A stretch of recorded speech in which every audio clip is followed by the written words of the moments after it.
ప్రపంచ స్థాయి డిజైన్లు అన్నారు, అంతర్జాతీయ టెక్నాలజీ అన్నారు, వరల్డ్ క్లాస్ క్యాపిటల్ మనం కట్టబోతున్నామని చెప్పి చంద్రబాబు నాయుడు గారు నిరంతరం ప్రచారం చేస్తున్నారు. చంద్రబాబు నాయుడు గారు ప్రభుత్వం వచ్చి 3 సంవత్సరాలు అయిపోయింది. ఒక వానకే ఈరోజు ఆ ఇంటర్నేషనల్ క్లాస్ క్యాపిటల్ కడతామనేది ఆ లీకేజీలు, ఆ డిజైన్స్ ఎంత స్థాయిలో ఇంటర్నేషనల్ క్లాస్ ఉన్నాయని చెప్పేది క్లారిటీగా కనపడుతుంది. ఏదైనా ఊరికి ఒక సర్కస్ కంపెనీ వస్తే కూడా ఆ సర్కస్ కంపెనీ టెంట్ నిర్మిస్తే 3 షోలు ఎంత వర్షం వచ్చినా ఎంత గాలివానలున్నా నడుపుతున్నారు. అదేవిధంగా ఊర్లలో చూస్తున్నాం, సినిమా టెంట్లు వేసినా కూడా ఆ టెంట్లు కూడా వర్షాలు పడినా వానలు వచ్చినా ఆ 3 షోలు వాళ్ళు నడుపుతున్నారు. 100 కాదు, 200 కాదు, ప్రజా డబ్బు 1000 కోట్లు తాత్కాలిక సచివాలయం అని చెప్పి చంద్రబాబు నాయుడు గారు ఎవరు డబ్బుని వృధా చేస్తున్నారు. ఇంటర్నేషనల్ డిజైన్స్ అంటున్నారు. ఇంటర్నేషనల్ డిజైన్స్, ఇంటర్నేషనల్ కేటగిరీకి డిజైన్స్కి ఈరోజు క్వశ్చన్ ఒక ప్రశ్నార్థంగా మారింది. మన భారతదేశంలో మోక్షగండ విశ్వేశ్వరయ్య గారు ఆయన పేరుతో మనం 15 సెప్టెంబర్ ఇంజనీర్స్ డే జరుపుకుంటాం. మన ప్రభుత్వం 1955లో భారతదేశ ప్రభుత్వం భారత రత్న ఇచ్చింది. అటువంటి ఇంజనీర్స్ మన దేశంలో ఇచ్చిన దేశం ఇప్పుడు ఎంతమంది ఇంజనీర్లు ఉన్నారు. ఒక ఈవెంట్ మేనేజర్ లాగా చంద్రబాబు నాయుడు గారు నడుపుతున్నారు. ఒక సిగ్గుచేటు. అటు చూస్తే కేంద్ర ప్రభుత్వంతో కలిసి ఉన్నారు చంద్రబాబు నాయుడు గారు, మేక్ ఇన్ ఇండియా అంటున్నారు మోడీ గారు. ఇక్కడ ఒక సచివాలయం కట్టుకోలేమా అని చెప్పి యువత, ఇక్కడ ఉన్న ఇంజనీర్లు బాధపడుతున్నారు. తనైతే 5 స్టార్ హోటల్ నుంచి పాలన చేస్తున్నారు.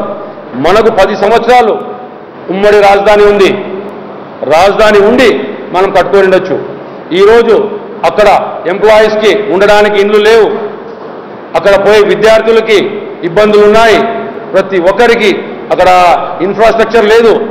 చిన్న వర్షానికే ఈ పరిస్థితి ఉంది. మీడియాకి అలౌ చేయరు, ప్రతిపక్ష ఎమ్మెల్యేలు కూడా అలౌ చేయరు, ప్రజలకి ఇంపార్టెంట్ లీడర్స్ వెళ్తారంటే కూడా అలౌ చేయరు. ఏమన్నా మాట్లాడితే వాళ్ళు చేసిన ఇన్కాంపిటెంట్ క్వాలిటీతో వాళ్ళు చేసి ప్రతిపక్షం మీద నెట్టడం ఏమాత్రం ఇది సబబని చంద్రబాబు నాయుడు గారికి ప్రజలందరూ ప్రశ్నిస్తున్నారు. అదేవిధంగా తాత్కాలిక అసెంబ్లీనే ఈ పరిస్థితి ఉంది.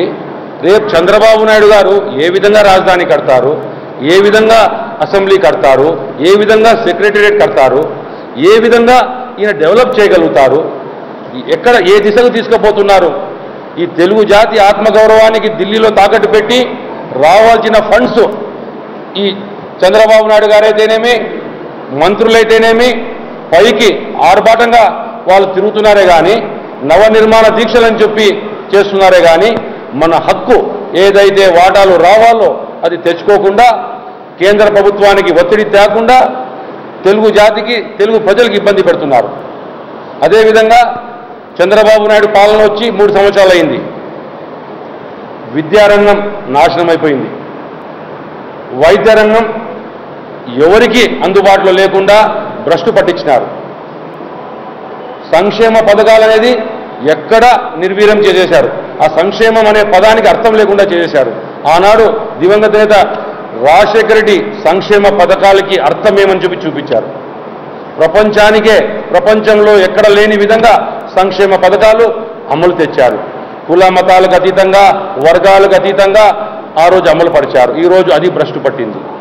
ఉద్యోగాలు ఊసే లేదు, కొత్త ఉద్యోగాలు ఊసే లేదు, ఉన్న ఉద్యోగాలు పీకేస్తున్నారు. స్కిల్ డెవలప్మెంట్ ప్రోగ్రామ్స్ అసలు ఊసే లేదు. ఈ విధంగా చంద్రబాబు నాయుడు గారు, మీరు తెలుగు జాతి కోసం కష్టపడండి. మీరు భారీ అనుభవజ్ఞులని చెప్పారు. మీ అనుభవం ఇంత అంత అపార అనుభవం అన్నారు. 9 సంవత్సరాలు ముఖ్యమంత్రి, 10 సంవత్సరాలు ప్రతిపక్ష నేత అన్నారు. ఇప్పుడు 3 సంవత్సరాలు అధికారంలో గడిచిపోయినాయి. ఏం చేశారు? ఒక్క పని అయినా పూర్తి చేశారా? చేసింది అజాయిస్. కాబట్టి చంద్రబాబు నాయుడు గారు మీకు జవాబుదారితనం ఉండాలా. మొన్న చీఫ్ జస్టిస్ ఖేర్ గారు కూడా చెప్పారు, అధికారాల్లో రావడానికి పార్టీలు హామీలు ఒకటి కాదు, రెండు కాదు, 100ల కొద్దికి ఇచ్చారు అని. అది చంద్రబాబు గారికి దృష్టిలో పెట్టుకునే చీఫ్ జస్టిస్ గారు చెప్పినట్టుంది. అకౌంటబిలిటీ ఉండాలా, జవాబుదారితనం ఉండాలా. ఆ దిశలో ఎలక్షన్ కమిషన్ కూడా చర్యలు తీసుకోవాలా.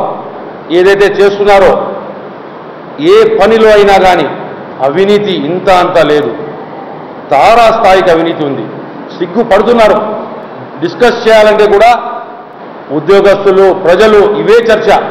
ఏ దిశకు తీసుకుపోతున్నారు? ఏదో చంద్రబాబు నాయుడు గారు ఏదో ఉద్ధరిస్తారు, ఏదో తెస్తారు, కేంద్ర రాష్ట్రంతో అలయన్స్ పెట్టుకున్నారు, 2 రోజులు బీజేపీతో సంసారం చేస్తారు, 2 రోజులు తల్లాక్ ఇచ్చారు, షాదీ చేస్తారు, తల్లాక్ ఇచ్చారు, 2004లో విడాకులు ఇచ్చారు.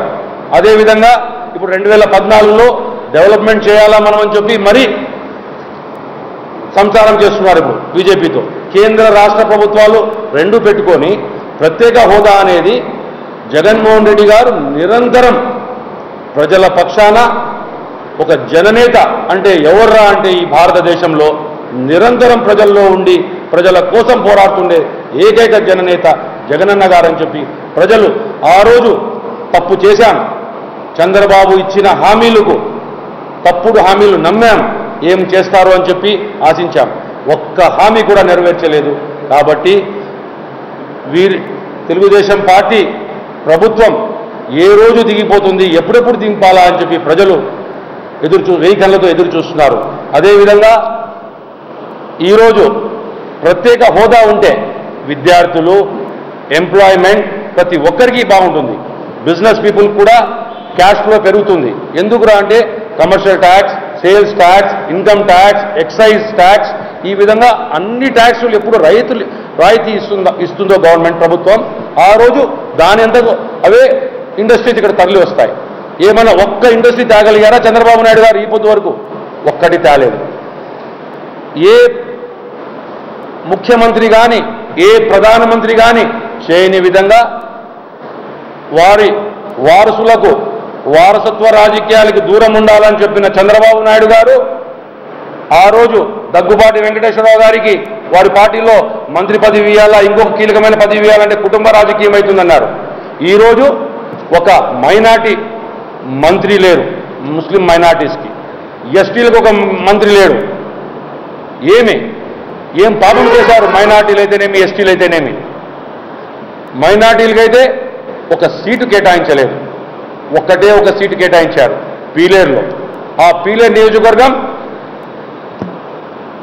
ఆ రోజు ఉన్న ముఖ్యమంత్రి కిరణ్ కుమార్ రెడ్డి కాన్స్టిట్యుయెన్సీ ఒక మైనార్టీకి ఇచ్చి ఒక మ్యాచ్ ఫిక్సింగ్ లాగా వైఎస్ఆర్సీపీ క్యాండిడేట్ ఓడిపోవాలా, కిరణ్ కుమార్ రెడ్డి బ్రదర్ గెలవాలా అని చెప్పి ఆ రోజు కుమ్మకై చేసే రాజకీయాలు చంద్రబాబు నాయుడు గారివి ప్రజలు గమనిస్తున్నారు. చంద్రబాబు నాయుడు గారు మీరు ఆ రోజు నా సంతకంతో తెలంగాణ వచ్చిందని అక్కడ చెప్పారు, ఇక్కడ వచ్చి తల్లి కాంగ్రెస్ పిల్ల కాంగ్రెస్ అన్నారు. ఇప్పుడు అన్ని క్లారిటీ వచ్చింది. ఆ రోజు అన్నాళ్ళు కిరణ్ కుమార్ రెడ్డి ప్రభుత్వం నడిచిందిరా అంటే మీ సపోర్ట్తోనే జరిగింది. ప్రజల పక్షాన ప్రజల కోసం ప్రజల సమస్యల కోసం పోరాడుతున్న ఏకైక నాయకుడు ఒక జగన్మోహన్ రెడ్డి గారే. రాబోయే రోజుల్లో ప్రతి ఒక్కరూ ఎదురు చూస్తున్నారు. సంక్షేమం కార్యక్రమాలు అయితేనేమి, విద్యార్థులకి ఫీజు రీంబర్స్మెంట్ అయితేనేమి, ఆరోగ్యశ్రీ అటువంటి కార్యక్రమాలు అయితేనేమి, కానీ ప్రతి ఒక్కటి రాజన్న రాజ్యం రావాలంటే జగనన్న రావాలని చెప్పి వేగంగా ఎదురు చూస్తున్నారు. చంద్రబాబు నాయుడు గారు మీరు మీ మంత్రివర్యులందరూ ప్రజల కోసం పనిచేయండి. ఇప్పుడు జిమిక్స్ చేసి మీరు ఇది చేస్తాను అది చేస్తానని చెప్పి 100 చెప్పారు, 1000 హామీలు చెప్పినా కూడా డబుల్ డిజిట్ మీకు రాదని చెప్పి చెప్తున్నాం. రేపు మీరు ఇక్కడ అనంతపురం రాబోతున్నారు. 12 నియోజకవర్గాల్లో గెలిచారు, మీరు 2 ఎంపీ స్థానాలు గెలిచారు, జెడ్పీ గెలిచారు, ఇది సరిపోదని చెప్పి కదిరి శాసనసభ్యులు కూడా కొనుక్కున్నారు బజార్లో, సంతలో. ఏం చేశారు చంద్రబాబు నాయుడు గారు? భారతదేశంలో అతి తక్కువ వర్షపాతంలో 2వ స్థానం ఉంది అనంతపురం. ఏం చేశారు మీరు? దానికోసం ప్రజలు ఈ అనంతపురంలో ఈ నుంచే కాదు, ఈ ఆంధ్ర రాష్ట్రంలో 2 అంకెలు సీట్లు కూడా రాకుండా, మీకు ప్రతిపక్ష హోదా కూడా రాకుండా చేస్తారని చెప్పి సవినయంగా తెలుపుకుంటున్నాను.